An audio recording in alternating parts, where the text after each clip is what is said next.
समृद्धी बहुउद्देशीय संस्थेचा पुळूज शाळेत उपक्रम विशेष समाज कल्याण परिषदचे राष्ट्रीय अध्यक्ष सागर भैया दोलतडे यांच्या वाढदिवसानिमित्त पंढरपूर तालुक्यातील पुळूज जिल्हा परिषद शाळेत विद्यार्थ्यांना शैक्षणिक साहित्य आणि खाऊचं वाटप करण्यात आले।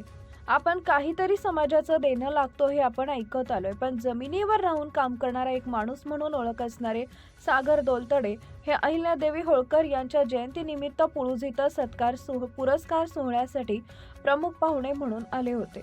लिंगेश्वर विद्यालय पुळूज या शाळेतील 5 मुलींचा 5वी ते 12वी पर्यंतचा सर्व शिक्षणाचा आणि परीक्षा फी देऊन त्यांनी समाजहिताचं काम केलं आहे।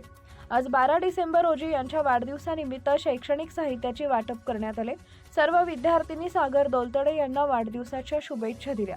यावेळी भैरवनाथ शुगरचे साहेब रियाज मुलानी, दत्तात्रय पांढरे, बबलू मुलानी, मुख्याध्यापक तुकाराम गायकवाड, पवार, राठोड, साबळे, क्षीरसागर उपस्थित होते।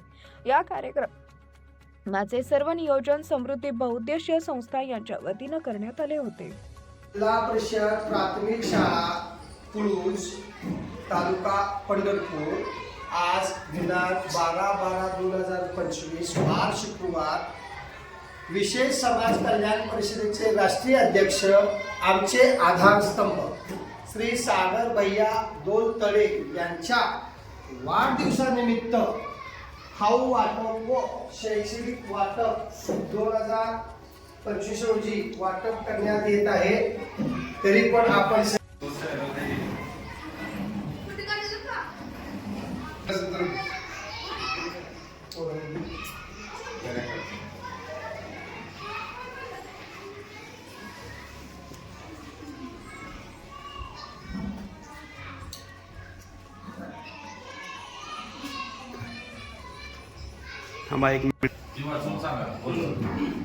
विशेष समाज कल्याण परिषदेचे राष्ट्रीय अध्यक्ष श्री सागरभैया दोलतडे यांच्या वाढदिवसानिमित्त या ठिकाणी खाऊ आणि वह्यांचे व उजळणीचे वाटप करण्यात आले आहे। विशेष सहकार्य दत्तात्रय पांढरे यांच्यातर्फे करण्यात आलेले आहे। आज आपल्या जिल्हा परिषद शाळा पुळूज येथे सागर भैया दोलतडे यांच्या वाढदिवसानिमित्ताने आपल्या पत्रकार दत्तात्रय पांढरे यांच्याकडून तसेच त्यांच्या आग्रहास्तव किंवा त्यांनी आपल्या शाळेतल्या मुलांना उजळी, वह्या व स्टेशनरी असे वाटप, खाऊ आणि स्टेशनरी असे वाटप करण्यात आले।